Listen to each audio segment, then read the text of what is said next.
and welcome to What's Not to Like, and today we're looking at Spyrium by William Attia.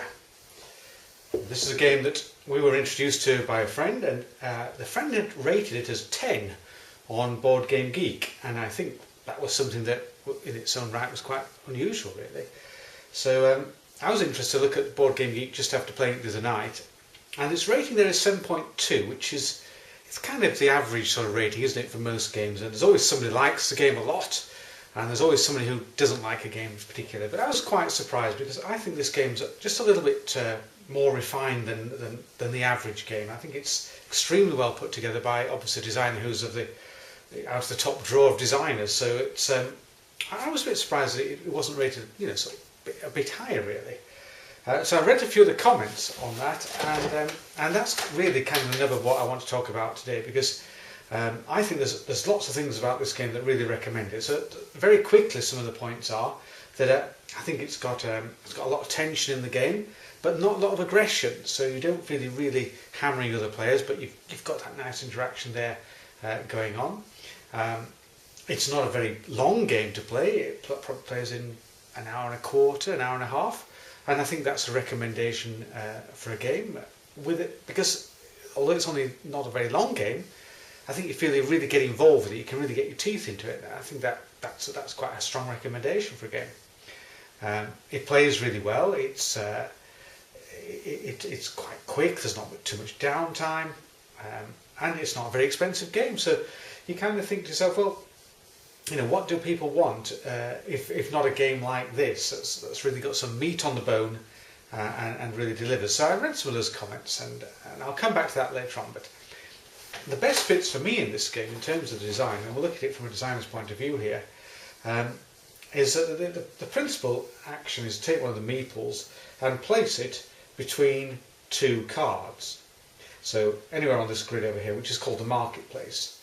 And that gives you an option on those two cards to use those cards, either to buy one in the case of blue cards, or to make use of it in the case of one of these brown cards. You can also buy these green bordered cards there. So that's one of the functions of that.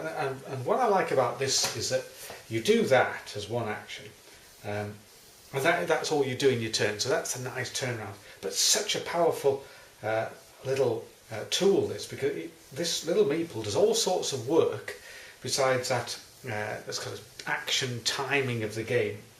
For example, as I say, you can buy things or use a card, so either buy a card or use a card. I think that's really neat. Also, if you're short of money, then providing there are other meeples around the card, you can take your meeple off there and you'll receive the number of coins equal to the number of meeples left on there. So it's a fundraising element in the game, which is I think very neat and tidy, and gives you that chance to go towards something that's a good bargain buy card and get some value out of it for yourself if you can't afford to buy it. I think it's also a really clever break on other players, because by packing things around a particular card, you can make it very expensive for them to buy, and so again, that's a very good use of one little tool there. It's a second thing which kind of links in with this, is that in order to take these meeples off, you place them in the first half of the game, which is over here, the first half. When you jump over to the second side here, this is when you can take the meeples off and make things happen. So the first half you just place them, the second half is when you take them off. So again, that is a real nice timing device, because you can jump over to this side earlier in order to get ahead of the players. Gary remarked on the fact that he wasn't didn't like not being the first player, felt it was an advantage to be first player, but the way round it is you can jump across early and get to taking things off. That may mean you've not placed all your meeples on the marketplace, but I'll come to another nice way that works in the game as well as we go along. So I think that is some really sharp rules then, all based around this central function here. And just to finalise that one, is that the meeples aren't just used on the marketplace. As I say, you can use them on these cards here, which once you've bought them, these meeples can be placed onto the cards to give you, in this case, a victory point. In this case, you could get 2 of the Spyrium crystals here and buy them. So you've got another second use to the meeples besides using the marketplace. And of course, this reminds me a little bit of Luna, which we described a few weeks ago. This side of the board is really quite chaotic. Are you going to be the person to get the card? Are you going to get in there first? Is somebody going to get some advantage over you on that side? But on here, the cards, once they're in play for you, you've got total control of that. You can time up your movement on here when you place your meeple there. So you've got this nice sort of out of control feel, not quite in control feel, against a real nice control element here. And I think that's something I think game players like to have. They like to feel that they can really control part of the game. But I think we like the challenge of other people being able to intervene. So I think it's a tremendously strong system, this. And I really, really like it. There's also lots of other elements to the game, and I suppose the last point I want to make is that there are different strategies towards winning the game. I think particularly, I just mentioned that these cards, the green cards, seem to be a real game changer if you can get the right one and really make use of it. It costs you £6, and of course that can be more, depending if there are more meeples around there. But once you've got this, if you can really work with the type of card you've got, and that's what Jason did, he used this particular card in fact, you can really power on ahead, and that's a really in-depth strategic idea of the game. So it's something to really work towards. And I think a good game in this day and age is one where you feel there are more than one ways to win the game, and I think that works tremendously well.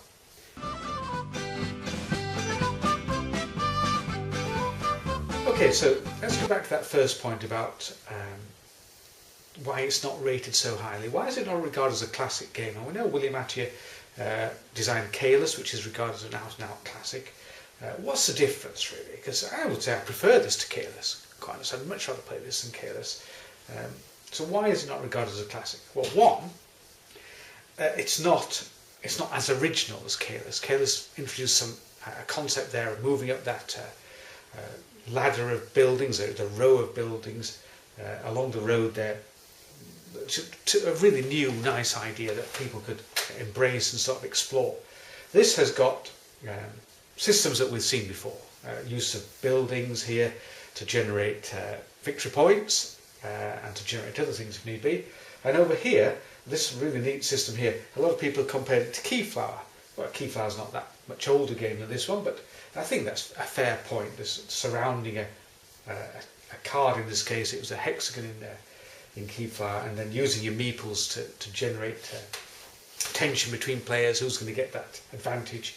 Yeah, I can see the similarities. So I think the lack of a really, really original mechanic in the game is probably counting against it. I think more importantly is that the theme of steampunk and this idea of Spyrium crystals. Somebody said, what is Spyrium? I don't know what Spyrium is, but they've got these crystals, and the game focuses very, very well on that element.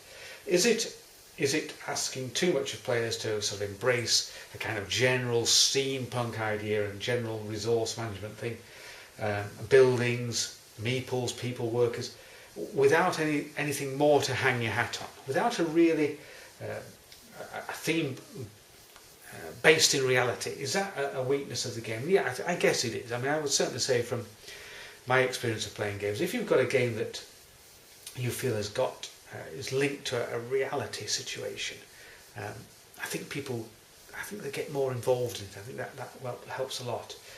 It'd be interesting to think if this game, why couldn't this game be made based on coal mining, for example? I don't know. Coal mining, it seems to me a really fascinating area that's not really ever been explored in a general way. Maybe this game could be made into a coal mining game, but clearly, there's a steampunk idea behind games. It's strong at the moment. We did Steam Donkey simply because it was a seaside game. Ours, we didn't feel people were too interested in seaside things. Across the world, the Victorian seaside is probably not that exciting to everybody. So we put a steampunk theme on it. I think it worked well for us and did okay for us. But I think the Victorian seaside for me is actually kind of a more interesting theme, and I think that's probably true of this as well. So, and the last point, and I've made this point before in several other games before. It's almost too good. It's almost too cleverly designed.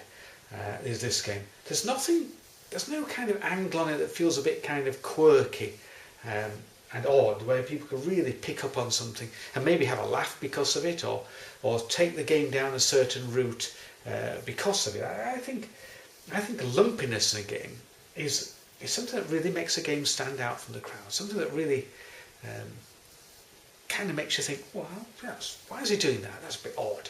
I always think Brass is a good example of that, and Brass is a Martin Wallace game based on the development of industries in the northeast of England, northwest of England, which is close to where we were brought up, and we were in the Yorkshire side of the Pennines. This is the Lancastrian side, which is Martin Wallace's country. And I thought that was great because it had things like Southport and going to the beach at Southport, which again brings back that Victorian theme. It was a really odd little bit in the game. It hardly generated enough points to be worth having in, but it just gave you that feel of, well, this matters a bit more than just a set of mechanics. There's a bit more to this. There's a bit more of a bit more passion in the game, really. So, I think it's a great game, this. I really do think it's one of the best games we've played in recent years because it works really well. I say it's a great game, but is it really a great game? I don't know. Probably not. Anyway, thanks for watching What's Not to Like, and catch up with you again sometime soon.